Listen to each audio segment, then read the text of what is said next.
मी महाराज राधाकृष्णाचं भक्त आहे. आजपर्यंत जे काही करतो ते फक्त राधा राधा राधा. माझे भक्तीचे प्रवास चालू होते महाराज 2017ला माझ्या 10वी पूर्ण झाली. 10वी पूर्ण झाल्यावर असंच एक आमच्या गावात आम्हा भगवान असं एक देवता आम्हा भगवान पांडुरंग महाराज ते आले होते. मग कसं असायचं ते लक्ष्मी देवळामध्ये असं म्हणजे जसं आमचं सत्संग सोहळा विचारा महाराज तसं ते यायचे आणि ते करायचे. त्यांच्यात राहून भक्ती म्हणजे काय आहे, भक्ती म्हणजे काय माझं नामस्मरण करायचं. त्यावेळी आम्हाला एवढंच माहीत नव्हतं की संकटात पडली की आम्हा भगवान आम्हा भगवान आम्हा भगवान असं म्हणायचं एवढंच माहीत होतं. पण त्याचा फायदा इतका हा झाला महाराज की थोडे दिवस आम्ही आम्हा भगवानची पूजा केली सगळी केली. असं आम्ही लहान मुलं सगळी बसायचं कुटुंब बसायचं आम्हा भगवानची पूजा करायची. कालांतरे गणेशाची पूजा करू श्री गणपती त्यांचं नामस्मरण करायला लागलं. त्यांचं नामस्मरण करत असताना पण असं मला खूप बरं वाटायला लागलं. त्यानंतर श्री विठ्ठल रुक्माई यांची पण नामस्मरण मी करत होतो. कालांतरे आपल्यावरती इथं महादेवची पिंडी श्री अतुल काजी साहेब हे पण आमची गुरुवर आहेत. इथं पण आम्ही गेलो. यांच्या सहवासात राहिल्यानंतर आम्हाला भक्ती कशी करावी आपल्या स्वार्थासाठी न करता भगवंतासाठी आपले काय भाव आहे भाव ठेवावे ते त्यांच्या सांगितलं राहून आम्हाला नाही पण थोडंफार पण आम्हाला समजलं. कारण महाराज की चुका आमच्या आज मी इथं पण वेळ देऊ शकत नाही तिथं पण वेळ देऊ शकत नाही कारण माझं भाग्यच त्या लेवलचं अजून भाग्य झालं नाही माझं. असंच भक्तीच राहिलं. पण महाराज राधाराणींचा एक त्या ग्रंथाचं मला नाव घेतलं संस्कृतमध्ये ग्रंथ आहे तो आपल्याला म्हणतात गंडमद्य पुराण म्हणून आहे. त्या पुराणमध्ये एक श्लोक आहे महाराज. श्लोक पण मला सांगता येणार नाही डायरेक्ट मी अर्थ सांगतो श्लोकचा. राधाराणीचा जोपर्यंत तुमच्यावर आशीर्वाद होत नाही तोपर्यंत तुम्ही राधाराणीचे भक्त होत नाही. आणि अनेक असं आहे की राधाराणी जोपर्यंत तुम्हाला आशीर्वाद देणार नाही तोपर्यंत तुम्ही वृंदावन गोकुळ नगरी हे तुम्ही फिरणार नाही. महाराज 3 वेळा तिकीट बुक केली 3 वेळा फेल गेली. तिकीट बुक केले पण मला जायचंच घडलं नाही. काय तर इकडे काम व्हायचं असं काय तर म्हणजे सतत अडचणीच येत चालेल. अजून पण मला जाण्याचे भाग्य नाही. मला वाटतं की अजून कुठेतरी मीच कम करते भक्तीचे महाराज. आता मला सांगायला वाईट वाटते महाराज बिरदेवडीची गावची बिरदेवडीत त्यांचा आता निवास आहे. तिथून इथं येऊन आम्हाला सर्वांना फोन करतात. पण महाराज माझं सर्वांना म्हणण्यापेक्षा माझंही दुर्दैव आहे की मी तुम्हाला 100% वेळ देऊन जातो जे देता येईना मला महाराज. त्यासाठी तुमची सर्वांची तुम्ही माफी मागतो. बोलताना थोडे शब्द अडकाल्यात तसा करंट लागतो तसा आम्ही पण थरथर आले. महाराज आपण भक्ती कशी करावी भक्तीची काहीतरी नियम. आज मी पहिलाच बोललो पहिला म्हणजे मी माझं जे अनुभव आहे मीच म्हणलो स्वार्थासाठी भक्ती करतो. संकटात बसली श्री गणेशा श्री विठ्ठल रुक्माई शंकर ती आपली स्वार्थ भक्ती झाली. त्यानंतर अनेक आपल्याला असं वाटतं देवा माझी इच्छा पूर्ण होऊ दे मी तुला 10 किलोचे जेवण घालतो. मला सांगा जे सृष्टी रचयिता आहे त्याला काही कमी आहे काय हो. ज्याने सृष्टीचे निर्माण केले त्याला कशाची कमी आहे हो. त्यांना आज अन्न देतो म्हणून आपण महाराज ओळखून खातो. मग आपण देवळात जातोय आणि म्हणतोय की महाराज देवळात जातोय म्हणतोय देवा माझं हे काम होऊ दे आणि मी तुला एवढे देतो. पण महाराज हे चुकीचं आहे. तुम्ही प्रसाद घाला त्याला विरोध नाही. तुम्ही प्रसाद घातलाच पाहिजे. आपल्या शास्त्रात जे आहे ते आपण केलंच पाहिजे. पण देवाला जाण्याने म्हणणं की मी 10 किलोचा प्रसाद घालतो मग त्यावेळी आपली जी भावना ती स्वार्थी असते महाराज. आपण तिथं मोठं होतो देवापेक्षा आपण मोठं झालं आपण म्हणतो ना 10 किलो म्हणजे मग देवाची आपण लेवल 10 किलोची लिहिली काय 10 किलोची लेवल झालं ना देवाची. महाराज दान धर्म करा आपल्या शास्त्रप्रमाणे नाही चाला. पण असं तरी देवापुढे जाऊन म्हणू नका की मी 10 किलोचं तांदूळ करतो. तुम्ही असं म्हणा भगवंता जेवढे तुम्ही मला दिले जेवढं मला तुम्ही द्यायच्या लायकीचं ठेवलंय तेवढे मी तुम्हाला अर्पण करतो. माझा एक जेवढं माझ्याकडून होते तेवढं तुम्हाला मी अर्पण करतो. आज बरेच आहेत. परवा एक ते व्यक्ती भेटली मला म्हणली आमच्या गावातलीच व्यक्ती आहे महाराज मौसारीचं नाव घ्यायची तरी पण बोलतो महाराज. मला म्हणली मी मौसार 1 वर्ष सोडले तरी पण माझं देवानं काही काम केलं नाही. म्हणजे ठीक आहे तुझं काय काम झालं तर असंच काहीतरी त्याचं कारण होतं झालं. बरं एका कारणापासून तुम्ही 1 वर्ष देवाची तुम्ही म्हणजे कासाठी तुमचं तुम्ही बंद केला 1 वर्षासाठी. पण ज्या देवाने जन्मताच महाराज आपल्याला काय कळत नाही दूध कसं प्यायचं दुधाची पचन क्रिया काय दूध आपल्याला कसं प्यायचं काय माहिती आहे काय तर आपल्याला डोळं कशी उघडते म्हणजे आज आपल्याला झोपत नाही धक्का लावल्याशिवाय आज आपण उठत नाही. पण लहान मुलाला धक्का न लागतं मला लहान मुलं उठते. त्याला सांगायची गरज आहे लहान मुलाला? मी कोण सांभाळ करत असते? जे भगवंताचं हे आहे ना, आशीर्वाद आहे. तुम्ही असं पण म्हणता, त्या भगवंताला किती वाईट वाटत असेल आज तुम्ही 1 वर्ष सोडण्यासाठी जर का तुम्हाला सोडल्यानंतर इतका त्रास होतोय, तर त्या भगवंताला किती त्रास होत असेल तुम्हाला आज पण त्यानं सांभाळले. जसं आमची भावना आहेत तशी भगवंताची पण भावना आहेत. भगवंत तुम्हाला असं म्हणलं नाही की तुम्ही मला दागिना अर्पण करा, तुम्ही मला वस्तू अर्पण करा, तुम्ही मला पैसा खर्च करा. भगवंताने एक सांगितले. आमचे गरीबगुरु श्री संत तुकाराम महाराजांनी सांगितले, आपल्या आज वारकरीला आपण जातो, वारकरी मोठा म्हणजे आपलं कुटुंब आहे, वारकरी संप्रदाय. काय लागतो आपल्याला? महाराज जेवण सुद्धा घेऊन जायला लागत नाही. इतकी भक्त लोक आपल्याला वाटतात. जेवण सुद्धा महाराज घेऊन जातात, घ्यायची काय गरजच नाही. सगळी देवाचा आशीर्वाद, सर्वांना देवाचा आशीर्वाद आहे. आपण आपला स्वार्थ बाजूला ठेवून जर का पंढरीला गेलो महाराज, तर विठ्ठल तुम्हाला नक्कीच दिसणार. तुम्ही स्वार्थ विठ्ठल गाठ पडायच्या अगोदर तुम्ही म्हणताय माझं हे काम व्हायला पाहिजे म्हणून मी जाणार. आज महाराज मी तुमच्याकडे आलो, न्यायच्या अगोदर तुम्हाला फोन करून कल्पना दिली की मला 10,000 लागणार आहेत, महाराज कुठं जाणार? मी जाणार नाही, तुम्ही उदाहरण देतो, महाराज कुठं गायब होणार. मग तुम्ही विठ्ठलापाशी जायच्या अगोदर, त्यांचा आशीर्वाद घ्यायच्या अगोदर तुम्ही सांगताय माझी ही इच्छा पूर्ण व्हावी, मी पंढरपूरला येणार. बरोबर आहे काय? जेव्हा मी महाराजांना न कल्पना देता जाईन आणि महाराजांच्या घरी बसीन, तेव्हा महाराज मला जेवढी माझी अपेक्षा आहे त्याच्यापेक्षा जास्त देणार. आणि मला बोलणार की तुम्हाला काय लागेल तर मला फोन करा. बोलणार का नाही हो? मग आपण विठ्ठलाला जायला अगोदर आपली स्वार्थ घेतोय. कसा आपल्याला विठ्ठल भेटेल हो? भेटणार आहे आपल्याला अचानक विठ्ठल?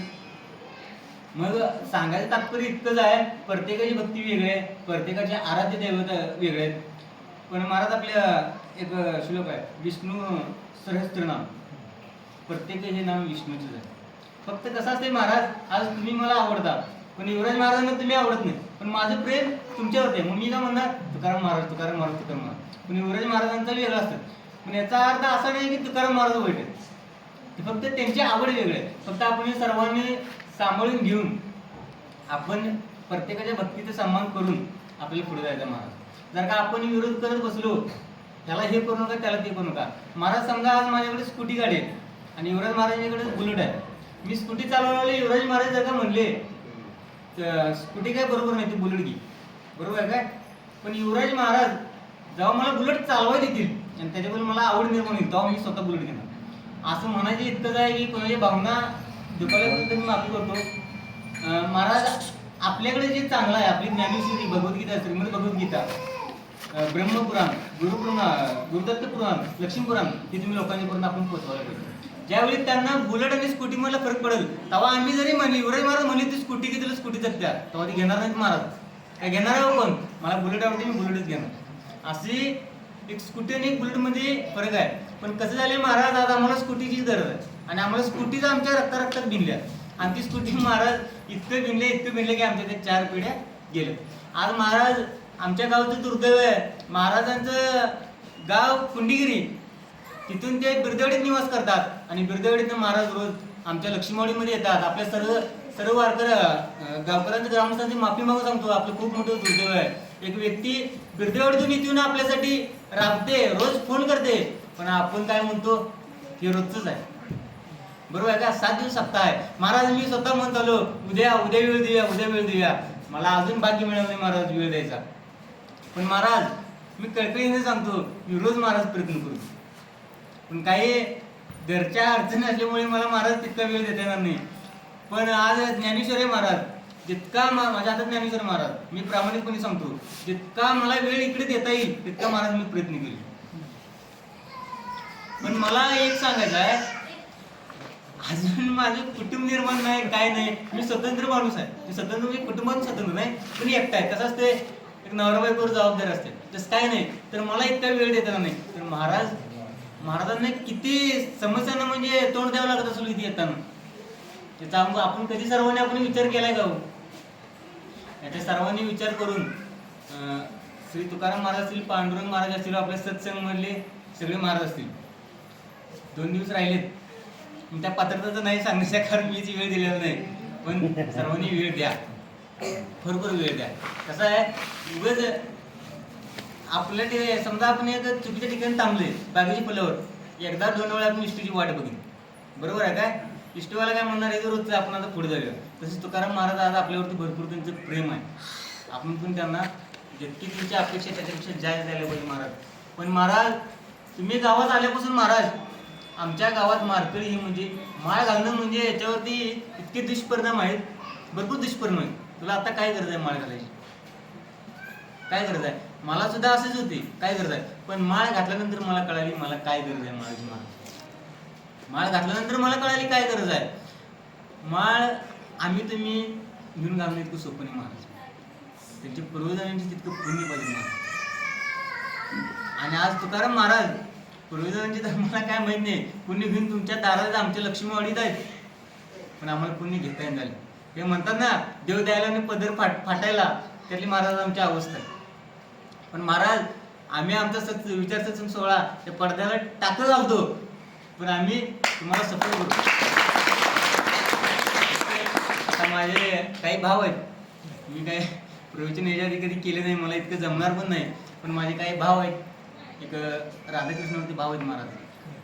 मी आपले आराध्य दैवत श्री सिद्धेश्वर, आराध्यदेवी श्री लक्ष्मी व आपले गावचे स्थान मूळ स्थान श्री विठोबा रुक्मिणी यांच्या सर्वांना माझा चरणी नमस्कार असून मी आता जे बोलणार आहे मला माहित नाही मी काय बोलणार आहे महाराज, मला अभ्यास झाला नाही, पण माझी राधाराणी जे मला आशीर्वाद देईल तेच मी बोलणार आहे महाराज. जे चुकलं असेल ते मला द्या, आणि काही एक जरी गोष्ट मला आवडली तर तुम्ही घेऊन जाऊ नका, ती गोष्ट तुम्ही आचरणात आणा महाराज. एवढं सांगतो ना. माझे जे काही भाव आहेत ते मी व्यक्त करतो. महाराज अयोध्यामध्ये साधू राहत होते. साधू म्हणजे आपल्याला माहिती आहे गुरु, आणि त्याच्याच बाजूला एक श्रीमंत माणूस राहायचा, अति श्रीमंत, पैसा गाडी वगैरे सगळं आहे. काय व्हायचं आता आपलं साधूंचं कसं असेल तुम्हाला माहिती आहे. आपल्याला महाराज लोकांचं कसं आहे, सकाळी पहिला आरती होणार, म्हणजे महाराज रोज आरती करायची, दीपक महाराज रोज आरती करायची. मग असंच चालत राहिलं. पण असं होतं, हे आरती चालू केल्यानंतर अमोर समोर घरातले त्या ज्या आता श्रीमंत असतात त्यांना त्याचा त्रास व्हायचा, त्यांची झोप मोड व्हायची. मग असं भरपूर दीपक महाराज भरपूर दिवस जातात, आणि आता ते जे श्रीमंत आहेत ना त्यांना आता सण होत नाही. शेवटी पैशाचा घमंड असतो, पैशाचा घमंड असतो. मग ते जातात तिथे आणि त्याला म्हणतात, हो इकडे ऐका. ते म्हणतात मला ती गुरु असल्यामुळं बोल बाळ म्हणतात, तुम्ही रोज रोज काय लावले? आम्ही कामं करा व तुमचं कीर्तन ऐकावं, आम्ही कामं करा तुमचं कीर्तन ऐकावं. महाराज म्हणते तुम्ही कामं सोडून पहिल्याला कीर्तन ऐका. अरे वेड्या वेड्या झालायच काय, तू एक इथे करायला आहे, आम्हाला दिवस रात्र झोपू दे ना, आम्हाला त्यात घुसव असं म्हणतात. त्यांच्यावर भरपूर असं दोघांच्यात असं म्हणजे हे होते संभाषण होते. मग ते काय म्हणतात, महाराज काय म्हणतात, ते श्रीमंत माणसाला म्हणजे नास्तिक असतो ते बघा म्हणतात, जे तुमच्याकडे आहे ते पण भगवंताची कृपा. जर भगवंताची कृपा नसेल तर तुम्हाला एक वेळ पोटचं अन्न सुद्धा महाराज मिळणार नाही म्हणतात ते. मग असं चालते. ते जे नास्तिक असतात ते म्हणतात महाराज असं म्हणताय का तुम्ही, कोण देव वगैरे काय नसतोय, आज मी प्रण घेतो, आज मी उपाशी राहून 24 तास प्रण घेतो, यात जर का मी खरा ठरलो, खरा उतरलो तर महाराज तुम्ही आजपासून भक्ती सोडायची. शेवटी गुरु परंपरा कशी चालू झाली म्हणजे चॅलेंज ऍक्सेप्ट केली महाराजांनी चॅलेंज, आणि म्हणले जर तुझ्या नशिबात असले आज जेवायचं तर देव तुला मारून मारून खायला लावणार, पण खायला लावणार असं त्यांचे होत्यात. मग पण त्या श्रीमंत नास्तिक असतात ते महाराजांना आठ घातलेले असतात की जर का मी 24 तास उपाशी राहिलो तर तुम्हाला आजपासून भक्ती सोडावी लागणार. मग दोघे आपापल्या वाटेला जातात. ईश्वर म्हणजे ही जी असते ना ती उद्यापासून चालू होणार असते. मग आज हा पण भरपूर जेवतो म्हणजे इतकी जेवती की उपाशीच होतो. उपाशी म्हणजे त्याची क्रिया पचन क्रिया अशी सगळी विस्कळत्या. मग ज्या दिवशी आज यांची सकाळ झालं असतं ना संध्याकाळपर्यंत हा उपाशी राहतो, काल सुद्धा खात नाही. मग ह्यो का खाल्लेला असतोय, उद्या मला दिवसभर 24 तास उपाशी राहायचं म्हणून आज खाल्लेला असतोय. मग उद्या दिवस चालू होत्या, त्याची पचन क्रिया बिघडली असते, सगळी विस्कटलेलं असते. मग हा का म्हणतोय आता घरात बसलोय तर बायको आई तात्या काका वगैरे आता मला फोर्स करणार जेव म्हणून, आणि मी का जेवत मी कारण सांगितलं तर मला शिव देणार, एका महाराजाच्या नादाला लागलाय म्हणून. ते काय करतोय, बॅग घेतोय कापडाची, चांगला जाऊन राहतोय. चांगला जाऊन राहायचं मस्त, कुणाचा ताप नाही काही नाही. आपले 24 तास कसं निघते आजचे दिवस हे बघायचं. आज एक दिवस आपण थोडं हाल होणार, पण रोजची कटकट गेली असं ते म्हणतात. आणि जातात जंगलात बसतात महाराज आणि झाडावर जाऊन बसतात. काय करायचं म्हणून आता तितकाच एक व्यापाऱ्यांचा म्हणजे व्यापारी असतात ना त्याचा झुंड जाईल असतो व्यापाऱ्यांचा. मग आता ते व्यापाऱ्यांचं पण जेवणा टाइमिंग झाला असते महाराज. आणि व्यापारी म्हणजे जरा माहिती तुम्हाला 5 पकवान दाबून आणखी जातात आणि नेमकं त्या झाडाखाली महाराज ते बसतात. तिथं बसतात 5 पकवान वाढतात सगळ्यांना वाढतात. हा महाशिववरून सगळं बघत असतोय. टक टक टक टक टक घोड्यांचा आवाज येते महाराज. व्यापारी म्हणतात आता डॅपो आला तर आपल्याला इथं थांबून चालत नाही. व्यापारी आपलं सामान गोळा करतात जेवण आहे ते ठेवतात आणि निघून जातात. इतका डॅपो येतो. हा महाशी सगळं वरण बघत असतो. मग डॅपो म्हणतो आज तर काय कामच चांगलं झालंय. 5 पकवान तयार ते पण वाढलेली मिळाली. ठीक आहे बसा म्हणतो. तो डॅपून जाईल महाराज सरदार असतोय. तो म्हणते खबरदार जेवणाला हात लावलं तर. सरदार म्हणजे काय झालं. तो म्हणते जेवणात विष मिळवलं असेल तर तुम्हाला मारण्यासाठी विष मिळवले म्हणते. त्यात डॅपूला पकडण्यासाठी विष मिळवलं असणार. मला थांबा आजूबाजूला बघूया कोण आहे काय. सरदार म्हणतो देव बघा ओळखा म्हणजे कुठे आहे. त्याला सपवा म्हणतात. आमच्यावर प्लॅनिंग करतोय काय त्याला सपवा. आमची डॅपूनची काय ताकद आहे ती दाखवा. सपवा म्हटल्यानंतर ह्याचा धीर सुटतोय. किंवा झाडावरून टपणे खाली त्यांच्या पुढे पडतो. पुढे पडल्यानंतर त्याला विचारतात हे तू ठेवलंस काय. तर मी नाही ठेवली मी व्यापार चाललेली ते ठेवले. बरं यात काय मिसळ येत काय ते. तर महाराज म्हणतात आई शपथ मिसळ नाहीत महाराज तू खा. ह्याला या आठवतंय हे म्हणते एक दिवस खाली घाण रोज सहन करायला पाहिजे. मी नाही खाणार म्हणला. मी आई शपथ देते वगैरे मी नाही खाणार. ते म्हणतात नाही खाणार ह्या म्हणतात सैनिकांना म्हणतात शिपाई हाना याला आणि घाला म्हणतात. हा विचार करतोय आता एवढं मार खाण्यापेक्षा 2 घास खाल्लेलं काय अडचण आहे. हा खातोय. मी पहिला काय म्हणलेलं महाराज जेव्हा तुमच्या नशिबात असेल देव मारून मारून घालणार तुम्हाला. ते डॅपू त्याला मारून मारून खायला लागतात. त्याचा जीव हे असतो महाराज असंच आहे. आता आमच्या गावात हे गाव एक मोठे वृक्ष महाराज. फक्त इतकंच आहे प्रत्येक जण कुठल्या कुठल्या अर्ध्याची भक्ती करतो नास्तिक कोण नाहीत. फक्त श्रीमंतीचा म्हणजे मला काय गरज आहे आता जायची वार्ता संप्रदायात. अजून माझं वय झाले काय त्या वयाच्या एका मोठं वृक्ष त्या वृक्षावर जाऊन म्हणजे बसले. आणि जे आजूबाजूची महाराज आमच्या आईमुळे वयस्कर ते त्याला खाली उतरणार. हा तुझं बरोबर आहे आता खायचं वय तुझेच का. पण महाराज मी तुम्हाला थोडं डॅपो म्हणतो कुंडीगिरी तुम्ही आला आणि इथनं डॅपोन आमच्या घरी आला म्हणजे गावात आला. आणि आमच्या थोड्या लोकांना तुम्ही झाडावरून पाडून आम्हाला भक्तीच्या मार्गाला लावला. त्याबद्दल महाराज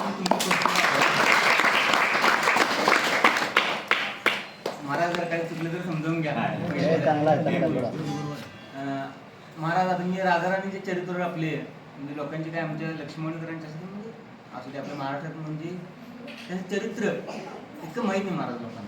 आपल्याला फक्त एवढंच माहिती आहे की आयुष मारला खाडा आणि फुटला मारला गाडी इतकंच माहिती आहे. पण महाराज राधाराणी जे आहेत तुम्हाला मी त्यांचं छोटंसं चरित्र सांगतो. चरित्र सांगणे तुम्ही योग्य नाही पण एक थोडंसं सांगतो. वृंदावन नगरी आपली महाराज. वृंदावन नगरीमध्ये राधाराणीचं लग्न झालं. राधाराणी जी आहेत त्यांचं मूळ गाव म्हणजे माहेर गाव हे गोकुळ आहे महाराज. त्यांचं लग्न आयन यादव बरोबर झाले आणि ते वृंदावनमध्ये स्थान. पण त्याच गावात एक जटिला म्हणून तरी व्यक्ती होती. ती व्यक्ती तिला खूप घमंड आहे.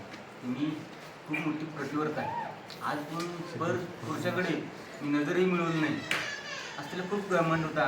महाराज स्वतःबद्दल आदर असणं ही गोष्ट वेगळी आहे पण फक्त मीच चांगला आहे महाराज ही गोष्ट खूप चुकीची आहे. आणि खरोखरच ही गोष्ट खूप चुकीची आहे. महाराज तुम्ही चांगले आहात तुम्ही चांगले राहा पण दुसऱ्याला वाईट म्हणू नका.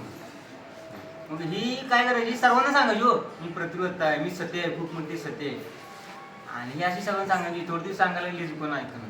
पण कसं असते महाराज चांगल्या माणसावर टीका केली की वाईट माणसाला उचलून घेणारे खूप असतात. आज पण आपल्या गावात असू दे कुठे पण असू दे संपूर्ण जगात असतं आहे. चांगल्या माणसावर टीका केलं ना जे वाईट असते त्याला उचलून घेतात खांद्यावर. पण महाराज चांगल्या माणसाला खांद्यावर घेण्यासाठी आज कोण नाही. कमी आहे संख्या पण कमी. अशी सतीची होती वृंदावनमधली ती आता ठरवली. आता माझं पण ऐकणार आपण राधाराणी शेवटी दिवी आहे ना ते चरित्र खूप महान आहे. ते चरित्र आपण खाली घ्यायचं. ही घरोघरी सांगत फिरली महाराज की राधाराणी अशी आहे रात्रीचं म्हणजे रासलीला करते फिरते पर पुरुषाबरोबर इथं सहवास आहे असं महाराज संपूर्ण गाव करताच माहिती आहे तुम्हाला. चांगल्या व्यक्तीबद्दल जर काही एक जरी वाईट गोष्ट निघली ती मग गाव होती. पण ती चांगली गोष्टी 100 गोष्टी चांगल्या केल्यात त्यांचं महाराज गाव तर सोडा त्यांच्या घरातल्या लोकांना माहिती असतं. त्याला उलट म्हणणार आज सप्त्यामध्ये आहेत लोक तुम्हाला काय हो काय सारखं सारखं करायला सप्तात येऊ रोजचं आहेच की आयुष्यभर करायचं की असं महाराज आपल्या घरात सुद्धा विरोध असतो. तर चांगल्या व्यक्तीचा फक्त एक व्यक्ती पकडली तर संपूर्ण गाव होतं महाराज. हे अशी सती हळूहळू राधाराणींना म्हणजे बदनाम करायला लागले. त्यांची चरित्र बोट तुला चालू केली. मग असं हळूहळू संपूर्ण गावभर महाराज हे पसरल्यानंतर काय झालं राधा मातांची जी आई आहे कीर्तिदा माता म्हणजे राधाराणींचे जे वडील आहेत त्यांचं नाव आहे रिषभान ते राजे. मग काय झालं महाराज ही सती जी आहे ना ती संपूर्ण गावभर करायला लागली हो.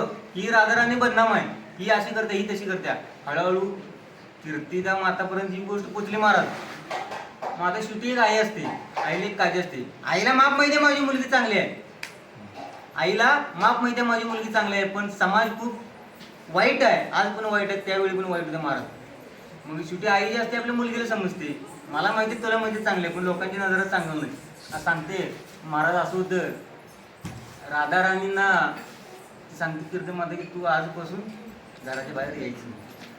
तुझी काय काम आहे की तुझ्या सेविकांना विशाखा म्हणून तिची मैत्रीण आहे असं मैत्रीण तिची 2-3 महाराज राधाराणीची आपल्या त्यांना काम सांग पण तू काय घरातून बाहेर पडू नको थोडे दिवस पडू नको समजत घालत असते.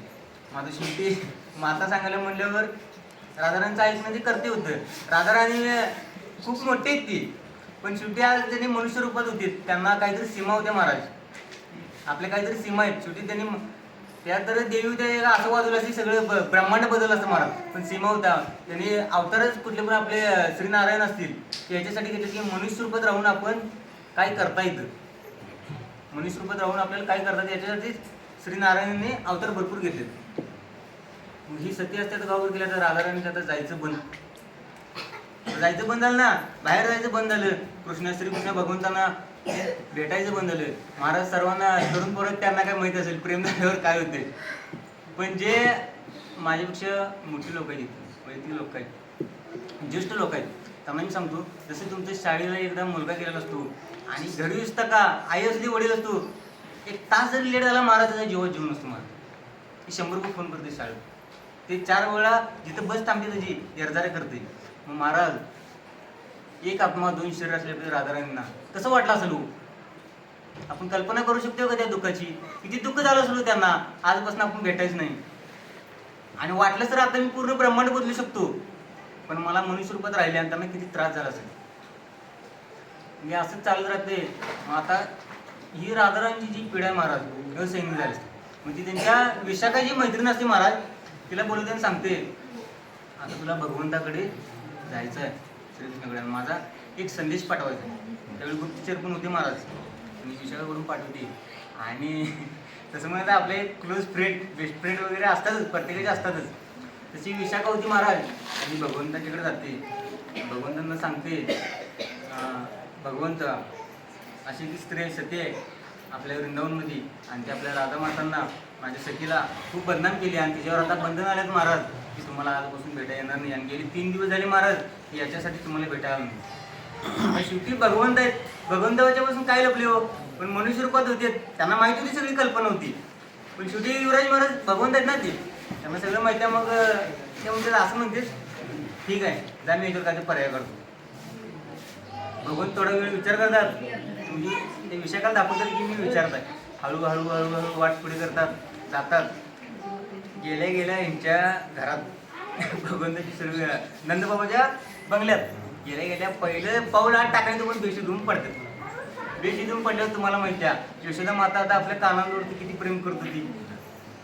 माया आडावाडा करते नंदबाबा गुप्तचर महाराज आपले हे असतात ना औषधी वैद्य येतात महाराज खूप खूप खूप प्रयत्न करतात पण आमचे भगवंत काय कुठे ना शेवटी तुम्हाला आपल्याकडे एवढं फेमस आहे झोपल्याला माणसाला उठवायचं पण झोपेचं साम करणाऱ्या माणसाला उठवायचं नाही. तसंच भगवंताची लीला आहे महाराज 2-3 दिवस जातात असं जातात सगळ्यांना डोकं धरून बसतात भगवंत काय उठणार संपूर्ण गाव म्हणजे उदास आहे गावात शांत आहे आणि असं जातं मग एक बाबा येतात महाराज आणि भिक्षाम भाऊ म्हणतात. भिक्षाम भाऊ म्हणल्यावर आता यशोदा ही शेवटी माता आहे. माता एक दिवस जाऊ दे आणि 2 दिवस जाऊ दे, तिला तिची जी हे असतं प्रेम असतं महाराज खूप. आता तिचं म्हणजे जे भगवंताचं आहे ना ते पुत्राबद्दल जे प्रेम आहे ते तसंच महाराज. आणि तिचा चेहरा उदात आणि अश्रू वाहतच होते. ती येते दारात. मग आधी भिक्षाम भाऊ म्हणतात, ते म्हणतात काय झाले माते, तर काय नाही म्हणते. म्हणून म्हणतात मी भिक्षा घेत नाही म्हणतात. जे कळकळीने भिक्षा देतोय त्याचं मी घेत नाही महाराज. महाराज दान दान जे आपण करतो, श्रीकृष्णाने सांगितले अर्जुनाला ज्यावेळी ते मासाचा डोळा पडला ना त्यावेळी अर्जुनाने आपली द्रौपदी स्वयंवर होतं त्यावेळी अर्जुनाला सांगितले आपल्याकडे वेळ कमी आहे महाराज, आजची घटना थोडी विचित्र आहे त्यामुळे मी थोडक्यात सांगण्याचा प्रयत्न करू महाराज. त्यावेळी भगवान श्रीकृष्णाने सांगितले तर आम्ही जे करतोय जे घेतोय त्याला त्याचा म्हणजे जे पुण्य ते त्याला नाही मिळत महाराज. जे दान करतोय त्याला पुण्य मिळतं. पण दान आता समजा आपल्या गावात घरासमोर एक भिक्षुक आला महाराजाने, आपण त्याला लोटकं भरून तांदूळ गहू पीठ वगैरे काही जरी दिलं आणि आपला आत्मा जर तळमळला तर महाराज जितकं ते दिल्यावर दान मिळणार ना त्याच्यापेक्षा तुम्ही मागं जी पुण्य केलं ते सगळं नष्ट होणार आहे महाराज. त्यावेळी दान देत असताना आपण इथून पुढे तुम्हाला द्यायची इच्छा नसेल नाही म्हणून सांग, पण तुमचे जे पुण्य केले ते तर तुम्ही नष्ट करू नका, ते तर तुम्ही नष्ट करू नका. मग हे महाराज असं समजवतात. मग ती सांगते मैया यशोदा मैया महाराज असं काय नाही, माझे लेकरू आहे महाराज आणि ते बेशुद्ध पडले आणि खूप वैद्य उपचार केले अजून खूप काही परिणाम नाही सिद्ध असं म्हणतात. ठीक आहे चला म्हणला, माझ्याकडे सिद्धी आहे म्हणला, त्यांना ठीक करायची. ते महाराजांना आत घेऊन जातात. असं जर एखादं ओढतात बघतात, बघून त्यांना चेक करतात ताप वगैरे काय आलं काय, असं जर एखादं ओढतात बघतात आणि म्हणतात नंदबाबांना म्हणतात महाराज म्हणतो ना महाराज एकच उपाय आहे आणि वेळ फार कमी आहे. नंदबाबू म्हणतात का उपाय आहे? ह्या गावात जी सर्वात मोठी सती आहे त्या सतीला तुम्ही बोलवा महाराज आणि त्या सतीच्या पायाची माती भगवंताची तुम्ही जर का कपाळाला लावला महाराज भगवंत होऊ शकतो. मग ते म्हणतात यशोदा माया आम्ही सती कशी ओळखायची, सगळ्यात चांगली सती कोण आहे तिला कशी ओळखायची. आता प्रत्येकजण आपलं गुणगान गाणार ना मी चांगला मी चांगला, पण लोकांना माहीत असते तू किती आहेस. महाराज अनाऊन्समेंट होत्या सगळी येतात, सर्वांना वाटणार ना मी खूप मोठी सती आहे. सर्वांना कुणाला स्वतःला वाटत नाही महाराज मी वाईट आहे, सर्वांना वाटते मी चांगलाच आहे वाटतंय. सर्व येतात एका ठिकाणी मग म्हणतात हे जी गट आहे सर्वांना सांगतात तुम्ही सर्वांनी आलाय मी तुमचा आदर करतो महाराज म्हणतात ना असं. पण हे जे गट आहे अट अशी आहे तुम्हाला एक भरलेला माठ घ्यायचा महाराज. माठ म्हणजे आपली ढेर असते त्याला एक होल पाडायचा आहे आणि ती होल पाडून तुम्हाला नदी पार करायची. जी सती आहे ती नदी पार करू शकणार. हळूहळू आता या अट सर्वांना मान्य होते, सर्वांना वाटत असेल मी खूप चांगला आहे. एक इथे जाते पहिल्या पाऊल पुढते, दुसरी 2 पाऊल किती पुढते. ते जसं जसं ती सत्य आहे त्यांचे जेवढे पुण्य आहेत त्याच्यावर महाराज चालत असतं. थोडं थोडं जाते शेवटी सगळीच पडतं पण कडेला पण गेलो. मग ही आपली महाशी जटिला होतीच की गावभर सांगत होती मी खूप सत्य खूप सत्य आहे. मग असंच आपल्याकडे लोक असतात ती चांगली आहे त्या गावात एक जटिला म्हणजे त्या गलीत एक जटिला आहे तिला बोलवून आणा. नंद बाबा लावून देतात उपचारांना बोलवून घेण्या म्हणतात. बोलवायला गेल्यानंतर तिला बोलवतात मी विचारते का बोलवले मला तर मग सांगतात या गावात जी सती आहे सर्वात मोठी तिला बोलवून आले तिच्यासाठी बोलवून आले. मग ही लगे फुगून लगे म्हणते हे बघ म्हणजे मला बोलवून आले तिकडे किती सती मोठी आहे बघा माझ्याकडे काहीतरी शिका आणि तुम्ही उगाच त्या राधाच्या नादाला लागलाय असं म्हणते महाराज. आणि ही घेऊन जाते ठरलेल्या नियमाप्रमाणे महाराज हिला माठ देतात. ठरलेला नियम असतो ना तिला नियम सांगतात तयार आहे म्हणजे तिला माठ देतात खोल पाडतात. पहिल्या उडीतच पलटी मारते जे जाते नदीत पहिल्या उडीतच डुबते. आता ही जर गावभर सांगत होती मी सत्य सगळीकडे हसा चालू केली सगळीकडे हसा चालू केली ही सध्या मला सगळीकडे महाराज हसा चालू केली. मग आता यशोदा मैया बाबा खूपच दबावले असतात आणि शेवट हे असते. मग यशोदा मैया जाते त्या महाराजांच्याकडे म्हणते महाराज गावातून सगळी झालीच आणि दुसरा उपचार महाराज म्हणजे उपचार आहे इकडे. मग महाराज म्हणतात आणि असं रॅडकडे करतात रेखा वाढतात आणि बघून म्हणतात अजून तुमच्या गावात सत्य तुला तुम्ही अजून इथे बोलवलं नाही महाराज तिला बोलवून आणा. ती कोण आहे तर तिचं नाव राधा आहे महाराज आणि आयुन यादवच्या घरी आहे ती. तिला तुम्ही जातात परत सगळी जातात आणि घेऊन येतात तिला, राधाराणीने घेऊन येतात आणि घेऊन आल्यानंतर जसं की आपली आट होती आटीप्रमाणे तिला सगळे देतात मी मटकी उटकी. पण महाराज राधाराणी जेव्हा चरण ठेवते तेव्हा नदीवरनं चालून सोडा, त्या नदीची पण इतकी पात्रता नाही की त्यांचं चरण ठेवून गेले आपल्या शरीरावरती. त्यांचं राधाराणीचं जे इतकं पुण्य आहे, त्यांचं इतकं पवित्र आहेत की नदीला त्यांचा पाऊस सहन होणार नाही, त्यांचा भार सोसणार नाही. नदीच भांग देते महाराज, चालायचा काही विषयच नाही, नदीच भांग देते. नदी भांग झालं ते पूर्ण करतात.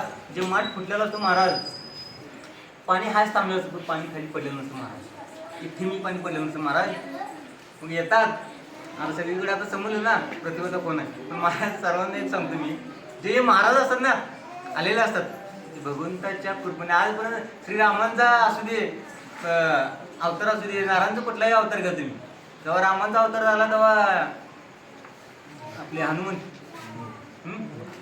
आपल्या सर्वांना म्हणजे हनुमान, आपल्या सनातन धर्मामध्ये सर्वात जे शक्तिशाली आहेत ते आपले हनुमान, बजरंगबली, त्यांचा अवतार घेतली. जेव्हा श्रीरामांचा हे होता अवतार होता प्रभूंचा नारायणांचा, तेव्हा हे शंकराचा अंश आहेत, मारुती शंकराचा अंश आहेत, तेव्हा अवतार घेतली. आता श्रीकृष्णाचं म्हणजे प्रत्येक नारायणच्या अवतारमध्ये देवांचे देव शंकरांचा खूप मोठा सहवास आहे आणि मी सपोर्ट आहे. आता मला काही मराठी भाषा एवढी म्हणजे जे जे शब्द ते मला बोलता येईल त्यामुळे मी थोडी इंग्लिश ॲडजस्ट करतो, तुम्ही समजावून घ्या. ते भोले बाबा असतात हो, हे आलेले असतात भोले बाबा हे म्हणतात. आता जशी आपली आठ ठरली तशी राधाराणीच्या चरणाची माती घ्या आणि कपाळावरती लावा. जसं कपाळावरती घेतल्यात तसाच एवढ्या वेळा भगवंत उघडतात, एवढ्या वेळा लावायच्या अगोदरच एवढ्या वेळा उघडतात. बोले बाबा असू दे असू दे, अजून थोडी वेळ राहिले, थोडी वेळ सहन करा, तुम्ही उठवायचं आहे तुम्हाला. मातीला होतात महाराज. भगवंत असं म्हणजे जिम मध्ये पहिलवान माणूस कसं येते मध्ये असं असं चालत लगे उठून तयार होतात. सगळीकडे जयघोष चालू होतो, राधाराणी की जय, सती महाराणी की जय, सगळीकडे जयघोष होते. प्रत्येकजण आपले साक्षात देवांची देव शंकरांनी सुद्धा राधाराणीची चरणाची माती आपल्या कपाळावर लावलेत महाराज. सर्वच जण तिथे लोक कपाळीला आपले चरण लावलेत महाराज. पण आमचा दुर्दैव एवढे महाराज आज तारुण्य वयात एक स्त्री आणि एक पुरुष म्हणजे प्रेम असतावा कोण राहून सहज म्हणतो, काय रे तुझी राधा कुठं आहे. एक बिना लग्नाचं पोरगा त्याला म्हणतो, काय रे तुझी राधा कधी येणार आहे. पण महाराज राधाराणी इतकं पवित्र आणि इतकं ती मोठी शक्ती आहे महाराज. मी आपल्या संसारिक गोष्टी संग त्या संग जोडून आला. बरोबर महाराज, माझा एक भाव आहे महाराज. मला इतकं सांगायला आपल्या समाजाची चूक नाही महाराज.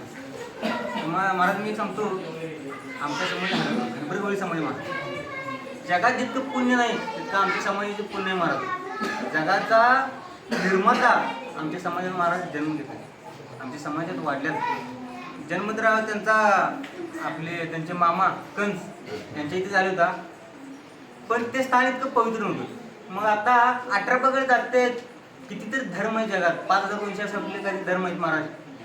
भगवंतांना त्यांच्याकडे जाता नाही राहू. त्यावेळी प्रत्येक जण आपला जो हनबर समाज होता एक लाखला काही पाळत होता महाराज. आज मी सांगायचं तात्पर्य काय, ज्याच्या घरात गाय आहे तो पवित्र आहे महाराज. त्यावेळी आपल्या सर्वांच्या हनबर समाजात गवळी समाजात गाय होती महाराज. त्यावेळी भगवंतांनी जिथं गाय आहेत ते सर्वात पवित्र समाज आहे. म्हणून मला असं वाटतं हे कुठे लिहिलेलं नाही, की माझं स्वतःचं वैयक्तिक मत आहे. महाराज आपल्या समाजात भगवंतांनी जगाचा निर्माता करता आपल्या हनबर समाजात घेतले. आणि आज आपल्या हनबर समाजात इतका अनेक मोठं चांगले आहे की महाराज तुकाराम महाराज, महाराज पांडुरंग महाराज, दोघांची जोडी पण आहे. महाराज पांडुरंग महाराजांचे तुकाराम महाराज नाव भगवंताचीच आहे. आणि आमच्या सत्संग सोहळ्याचे इतकं भाग्य आहे महाराज की दोघं पण आहेत आमचे. आणि जे मेन आहेत ते हेच आहे.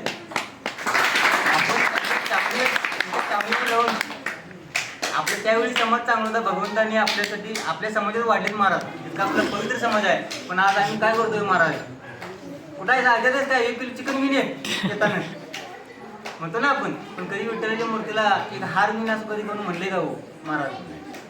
आज आपल्या गावात परवाच महाराज संभाजी महाराज धर्मवीर बलदान मास चालू महाराज, तुम्हाला माहिती असेल महाराज, कडाकाचं ऊन होतं महाराज. आणि आमच्या गावातले शिवशंभू ग्रुप म्हणून एक नवीन स्थापन झालं ग्रुप, त्या ग्रुपचे मी आभार मानतो. 10 पोरं महाराज, संख्या अधिक असेल. त्यांना चप्पलचे महाराज करत होते. काय करत होते हो? आपल्या धर्माबद्दल त्यांना जाणून. महाराज मला सांगायचं इतकं आहे, तुम्ही जर का मला वारकरी संप्रदाय आणलाय, पण तुमची 4 गोष्टी ऐकून तिकडे पण परिणाम व्हायला. तेव्हा ते आपल्या हिंदू धर्मावर संभाजी महाराज बलिदान मास पाळायला म्हणजे इतकं सोपं नाही महाराज. तिकडे पण त्यांच्यावर परिणाम व्हायला महाराज. त्यावेळेस आपल्या वारकरी संप्रदायाचा भगवा पताका घेतील. मला सांगण्याचं तात्पर्य इतकं आहे, संभाजी महाराज या धर्मासाठी त्याचा पण नका होईल अजून तेवढं त्यात कोणी केलं नाही महाराज. एक व्यक्ती होती महामहिम भीष्म. प्रत्येकाची देव आहे, देवाला नाव ठेवायचं. 4 खेळी मारली देव देवाकडे, बरोबर आहे. 4 खेळी मारली देव देवाकडे. काही देव जमनीत पण आमचे पितामह भीष्म बाणाच्या शय्यावर राहून सुद्धा मृत्यू त्यांना नेला नाही. तुम्ही 4 खेळी मारला तुम्ही त्याला देव म्हणताय. आमचे पितामह भीष्म युद्ध होऊसपर्यंत जिवंत होते महाराज, संपूर्ण बाण. त्यांना मृत्यू त्यांच्या पायाला शिवू शकून. भीष्म पितामहानंतर कोणी असेल तर एक म्हणून चरित्र संभाजी महाराज. संभाजी महाराजांना काय गरज होती? काय गरज होती? आज पोरग्याला कामाला म्हणते काय गरज आहे, बाबांना माग मिळवून ठेवली. तेव्हा घालते एकरभर तावा करते, बाबांनी किती मिळवून ठेवली. संभाजी महाराजांच्याकडे इतकं वैभव होतं महाराज, 1-2 नवी आपण 100 पिढ्या महाराज बसून खाल्ले असते संपत्ती होती. पण त्यांना संपत्तीचा महाराज किती गर्व नव्हता महाराज. त्यावेळी पण काही आपली लोक घात केल्यानंतर आज आपला हिंदू समाज जगात सर्वश्रेष्ठ समाज असा महाराज. संभाजी महाराजांना औरंगजेबनं कैद केलं महाराज, कैद केलं. संभाजी महाराजांचा मेहुणा औरंगजेबसोबत मिसळला आणि कैद केल्यानंतर महाराज एक मैत्रीचं उदाहरण येतं. संभाजी महाराजांना उंटावरती बांधतात महाराज आणि कवी कलेश त्यांना उंटावर बांधतात. एक राजा, इतका मोठा राजा, त्याला महाराज चपल्यानं मारतात. कोणी यायचे त्याला थुकायचं महाराजांच्या, कोणी यायचे थुकायचे, कोणी यायचे त्याला महाराज रक्ताचा सगळं महाराज बंबाळवायचा. रक्ताचा सगळा महाराज बंबाळवायचा महाराज रक्ताचा. असं चालू राहिलं. पण आमच्या सर्वांचाच इतकं मोठं दुर्दैव होतं मराठा मावळाचा, मराठी माणसाचा. त्यावेळी एकही मावळा उठला नाही आणि एकही गावातला व्यक्ती उठला नाही. संभाजी महाराजांना महाराज घेऊन गेले, त्यांना कैद केली महाराज. ते गेले पहिले आठवले, क्या संभा झुका हमारे सामने, हा संभा झुको हमारे सामने. पण शेवटी छत्रपतींचे वारसदार होते संभाजी महाराज. झुकायचं रक्तातच नाही महाराज. संभाजी महाराज तेव्हाच म्हणतात, कुणाला झुकाय सांगताय तुम्ही, कुणाला झुकाय सांगताय तुम्ही, बाहेरून आम्हाला झुकाय सांगताय. त्या रयतेचा मी राजा आहे, मनामनात राज्य केले. संभाजी महाराजांना असंच थोडा वेळ लागतो. महाराजांना कैद करून तिथे ठेवतात. वेळ कमी आहे महाराज, कैद करून तिथे ठेवतात आणि तिथे नेतात. महाराज पहिल्या टाकतात, तुमचं धर्म परिवर्तन करा आणि तुम्हाला हे देतो, सगळं देतो.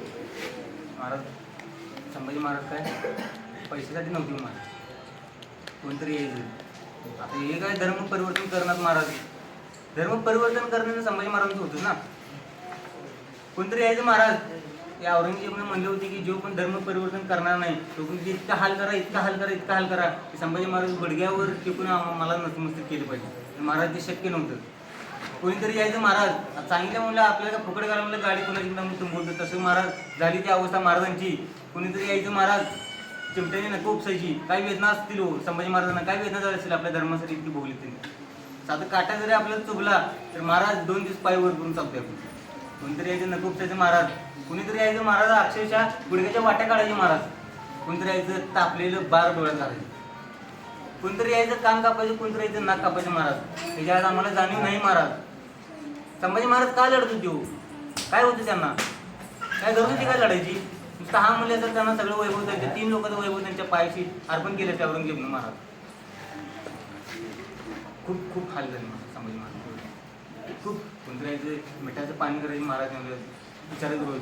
त्या संभा आई तू करोगे क्या, तयार होगे क्या. संभाजी महाराज नाही म्हणत. महाराज संभाजी महाराजांची मारामारी वेळ कमी महाराज. थोडक्यात सांगतो, शेवटी दिवशी जीव कापणार होती महाराज. जीव संभाजी महाराजांना समोर माझी जीव कापणार महाराज. संभाजी महाराज आजपर्यंत असं वाटायचे संभाजी महाराजांना, मी जितकं मला माहिती आहे तसं प्रत्येकाच पुस्तकाचा लेखक वेगळा वेगळा असतो. मी ज्या लेखकांचं वाचवले तेवढी मी सांगतो महाराज. चुकीचं काय असेल तर मला माफी करा महाराज. संभाजी महाराजांना असं वाटायचं की जे मी करतो ते मी स्वतः करतो. पण शिवाजी महाराजांना असं वाटायचं जे करते ते देव करतो. संभाजी महाराजांना वाटतं जे करतो मी स्वतः करतो आणि शिवाजी महाराजांना माहिती होती जे करतं ते देव करतात महाराज. संभाजी महाराजांना पण शेवटच्या जेव्हा आपली जीभ जाणार महाराज तेव्हा वरती बघतात आणि म्हणतात, हे भगवंता, मला माझ्यासाठी काही नको भगवंता. आज पण त्या जीभने आबासाहेबांना सोडून म्हणजे छत्रपती शिवाजी महाराजांना जिजामातांना सोडून कोणतं नाव घेत नाही. ही आज जीभ भगवंता तुझं नाव घेते भगवंता. जीभ आज भगवंता तुझं नाव घेते. मला ह्यातून सुटका नको, मला यातून त्रासातून मुक्त कर असं म्हणत नाही. पण जो माझा हिंदू समाज आहे, संस्कृती आहे, ते औरंगजेबला इथंच गाठ. संभाजी महाराजांची जीभ अखंड आयुष्यात कधी भगवंतांचं नाव घेतलं महाराज.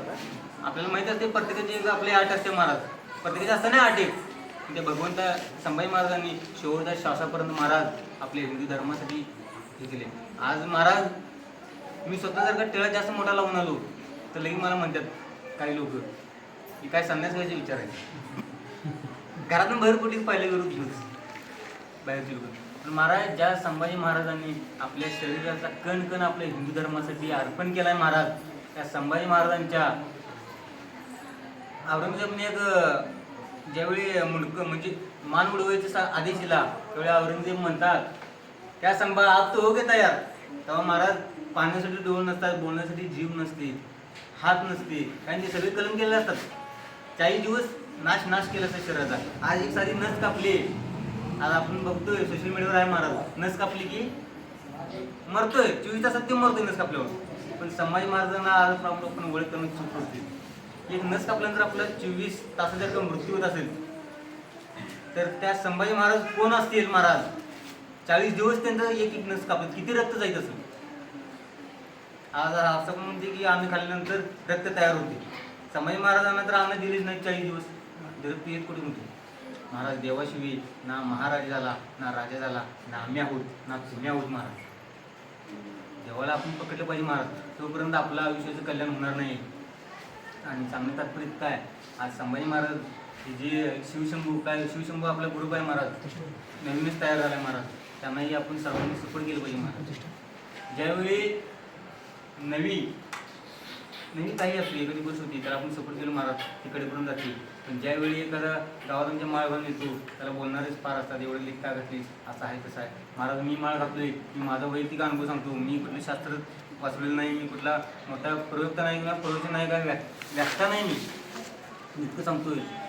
ज्यावेळी तुम्ही माळ घालाल, समजा आज एका घरात 2 मुलं आहेत, एक व्यक्ती आहे, ते स्वतःचं माझं मी सांगतोय ना, कुठं ऐकले ना कुठं बोलले. एका मुलग्याला एक वडील बॅट देतात, एका मुलग्याला एक माळ आणून घालतात. विषय असा होतो, थोडे दिवस जाते, उन्हाळा चालू होता महाराज, आणि जो वारकरी संप्रदाय ते शांत असणार म्हणून त्याच्या जाती करायला म्हणजे बॅट बॉल होते, टार्गेट होतं पोरांचं. तो म्हणला पप्पा मी खेळायला बाहेर जाणार आहे, मला तुम्ही सोडा. वडील नाही म्हणतात, तू बसलाय ना तू पण बस असं म्हणतात महाराज. पण त्या पोरगाने जी बॅट त्याला खेळण्यासाठी आणली असती डोकीत वडिलांच्या घालतो, ती त्याला खेळण्यासाठी बॅट आणली ती डोकीत घालतो. पण मारकळी जो बसलेला असतो महाराज, लेप करून त्याला लावतो. ही आमच्या माळ्याची ताकद आहे महाराज. बसलेले माझे ज्येष्ठ असतील, भाऊ असतील, आणि माझ्यापेक्षा वयाने कमी असतील, त्यांना पण मी सांगतो, जे ज्येष्ठ आहेत त्यांना मी सांगतो, हातात तुमच्या आहे, बॅट डुकीत मारून घ्यायचे की लेप लावून घ्यायचं आहे. बॅट डुकीतला मारून घ्यायचे असेल तर तुम्ही माळाकडे येऊच नका, ती तुमच्या हौस तुम्ही पूर्ण करा. पण महाराज बरोबर लेप लावून घ्यायचं असेल तर महाराज तुम्ही वारकरी संप्रदाय. आज आपण पोरांना विचारतो तू कोणाचा फॅन आहेस रे? एकटा म्हणतोय मी MS धोनीचा फॅन आहे, दुसरा म्हणतोय मी विराट कोहलीचाच फॅन आहे. तुम्ही काय केलं हो विराट कोहलीचं फॅन म्हणून, MS धोनीचं फॅन म्हणून तुम्ही काय केलं हो? काय तुम्ही आयुष्यात केलं? क्रिकेट घ्यायचे दिवस ते आईबाबांनी काबड कष्ट करून तुम्हाला मिळते, त्यांचं 2 टाइम ढोसायचं आणि खाली मैदानात जाऊन खेळायचं. पण ज्यावेळी तुम्ही संभाजी महाराज, छत्रपती शिवाजी महाराज, आमचे वारकरी संप्रदाय इतके महान मोठे संत होऊन गेलेत महाराज, त्यांची तुम्ही फॅन व्हाल तेव्हा तुमचं जगभर कीर्ती. आज तुम्ही क्रिकेट मध्ये सीमित आहेत. MS धोनीचे तुम्ही किती दिवस फॅन राहणार आहे हो, जो पण ते खेळते तोपर्यंत. विराट कोहलीचे तुम्ही किती दिवस फॅन राहणार आहे, जो पण खेळते तोपर्यंत. तुम्ही जर का माळ केली आणि धर्माच्या शास्त्राने गेला महाराज, तुम्ही अमर राहणार, कायम शेवट श्वासा पण तुम्ही अमर राहणार, तुमचं नाव जपलं जाईल महाराज. पण तुम्ही वारकरी संप्रदायाचा विरोध करू नका. जर तुम्हाला आवडत नसेल तर तुम्ही नका घालू. पण जो शेजारचं घर आहे, बायकांनी सवय असते महाराज, काय चांगलं झालं ना त्याला की माग फ्रीज आणला, उद्या फ्रीज आम्ही आणायचं. पण ही सवय का लागू नको, चांगली सवय का लावून घेणार तुम्ही, चांगली सवय का लावून घेणार. आज शेजारच्या मुलग्यांना माळ घातली महाराज, आज आमच्या स्वतःच्या घरात मी काय मोठ्या पण घात नाही, माझ्या भावाच्या घरात माळ आहे, माझ्या आईच्या घरात माळ आहे, माझ्या आजीच्या घरात माळ आहे, दादा आमच्या पप्पाच्या घरात माळ होती, मला आठवत नाही, पप्पांच्या घरात पण माळ होती महाराज. आणि आज भाग्याने त्यांच्या सर्वांच्या भाग्याने माझ्या घरात माळ आहे महाराज. मी पंढरपूरला गेलो, एक प्रसंग सांगतो तुम्हाला. काय नाही, पंढरपूरला पण जायचं ठरलं नव्हतं, काय नव्हतं, रानातून आलो, खाली आमचं बेनच चालू होतं, घरातून बसलो. दादा म्हणले आमचे पंढरपूरला जाणार काय, माझी लायसन होती, मागं घेतो. दर्गाविषयी आलो, आमची नरबळ असते म्हणजे चल तू पंढरपूरला. घरात गेलो, कोणाला विचारलं काय नाही, एक पिशवी घेतली, कापड घेतली, आजीसोबत निघून गेलो. पंढरपुरात देखील गेलो, पोचलो, 3 दिवस निवांत मौज मजा केली महाराज. असं झालं, दर्शनाची काही कल्पना नव्हती, किंवा केलं नव्हतं. आषाढी एकादशी त्या वारीत म्हणजे इतकं प्रचंड करते, मला वाटलं तास 1.5 तासात बाहेर येईल, त्यात एकदा गेलो महाराज. गेलो तासभर काय आपलं महाराज दुर्दैव असं त्यावेळीच माझं मोबाईल संगत घ्यायचं नव्हता. काही जीवनात थोडा वेळ गेला, आता महाराज अक्षरशः मला फिरलं नव्हतं, मी बसायला लागलो. पण माझ्याच पुढं दिलीप हांडे, तिचे मातुश्री लक्षाबाई हांडे होते महाराज. त्यांचा वयाचा माझा वयाचा डिफरन्स बघितला महाराज, तर ना आबाळ इतकं ना जमिनी इतकं, त्याच्यापेक्षा पण जास्त अंतर आहे महाराज. त्या आणि आणखीन व्यक्ती आमच्याकडे सतत चालत राहायचे महाराज, सतत चालत राहायचे. त्यावेळी डोक्यात आली, पण आता मी सांगतो महाराज, त्या कशाच्या जीवावर चालतो तेव्हा महाराज. आपल्या पारायणमध्ये महाराज एक श्लोक आहे, भावी विना भक्ती, भक्ती विना शक्ती. त्यांचा जो भाव होता, त्या भावाला त्यांनी शक्ती बनवली महाराज, आणि त्या शक्तीमुळे महाराज ते तिथे गेले, तिथे दर्शन पूर्ण झाली. ही सगळी क्रिया बघतो तुम्हाला. तिथून आल्यानंतर आणि विसरलो, आपला काय संबंधच नाही, तितकं पण झालं, बसलो. दुसऱ्या दिवशी बसलो, आमचे थोरे बंधू शुभ मांडे होते तिथे, महाराज बाहेरून आले, दर्शन वगैरे घेतले, बसले. ते ह्यांचा मोबाईल चालत होते, त्यांचा मोबाईल चालत होते. महाराज तुम्हाला आठवत असेल, म्हटलं महाराज माळ घालायला किती खर्च आहे? मी बरोबर सांगतो, ज्ञानेश्वर राहतात, मला वाटलं 17-10 हजार खर्च असतो. आपल्याला पहिला गाडी घ्यायची म्हणल्यावर त्याची प्राइस आपल्याला चेक करायची आहे. महाराजांनी विचारलं हळू, माळ घालाय किती खर्च आहे? महाराज म्हणले काहीच नाही. आम्ही म्हणलं सांगावं, अजून घरात विचारून. महाराज म्हणले तू घालणार आहेस काय? महाराज आठवत असेल, तू घालणार आहे. तुम्ही कोणाला विचारणार, तुमची परमिशन घ्या म्हणजे. काय आमचे थोरले बंधू तिथे होतेच. माझी कसं आहे, मला जी माझ्या मनाची गोष्ट असते ती मी काकांपर्यंत माझी पोचवत नाही. माझी गाईड नाही तिथे, ह्याच्यापर्यंत म्हणजे माझ्या भावापर्यंत पोचवतो, आणि त्याच्यापर्यंत ते कामच होतं मला. त्याला सांगितलं दादा मला माळ घालायची आहे. तिथेच लगेच तुकाराम महाराज होते, त्यांचं काय बोलणं मला माहीत नाही. माळ घालायची तयार झाली महाराज, आणि आम्ही गेलो. प्रसंग सांगण्यात येत काय, आम्ही कधी माळ वगैरे मला माहीत होतं. मी माळ घाला याच्यासाठी त्या क्षणापर्यंत तेवढी भीत होती, किती खर्च आहे काय की. घरातल्यानी ओरडतील किती खर्च आहे, ही शंका माझ्या मनात का निर्माण झाली हो महाराज? किती खर्च आहे ही शंका माझ्या मनात का निर्माण झाली हो महाराज? आज ही माझ्या अवतीभोवती लोक फिरतात त्यांच्यामुळे झाले महाराज. प्रत्येक गोष्टीला माझ्या विरोध करतात महाराज, प्रत्येक गोष्टीला. माझ्या मनात काही आमचं गाव जरा परिस्थितीने बागेची शेती म्हणून नाही गरीब आहे. मला असं वाटतं की माझ्याचं बहुतेक खर्च जास्त. मला असं वाटतं माझ्याचा खर्च बहुतेक जास्त आहे, म्हणून आमचं गाव नाकारते असं वाटायचं मला. गाव म्हणजे मी वारकरी संपर्क पण नव्हतो, त्यामुळे मला महत्व काय माहित नव्हतं महाराज. असं वाटायचं मला माझा खर्च जास्त आहे. पण ही जी शंका निर्माण झाली आज आमच्या गावची दुर्दैव आहे मला. तर माझ्या मनात शंका झाली, तर ही शंका माझी वेगळी होती, कारण वेगळं होतं. प्रत्येकाच्या मनात वेगवेगळी शंका होती माझी. आपल्याला जे वारकरी संप्रदायामध्ये आहेत महाराज, त्यांना माहिती आहे माझं पुण्य काय आहे.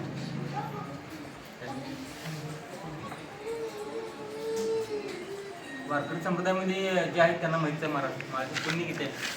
जे वारकरी संप्रदायामध्ये नाही त्यांना ते नाग, जो पण त्यांनी येत नाही त्यांना नागरिक पुण्य मिळणार आहे. आणि एक सुख असतं महाराज, ते ना त्यांना सुख भेटणार आहे महाराज. ज्याला सुख त्याच्या पदरात आहे. मी मागाशी पहिलं उदाहरण याच्यासाठी दिलं की ज्याला खायचं आहे त्याला देव मारून मारून घालणार, आणि ज्याच्या नशिबातच नाही त्याला तुम्ही नेऊन अडकवली तर ते बुडून जाणार आणि म्हणणार माळगी.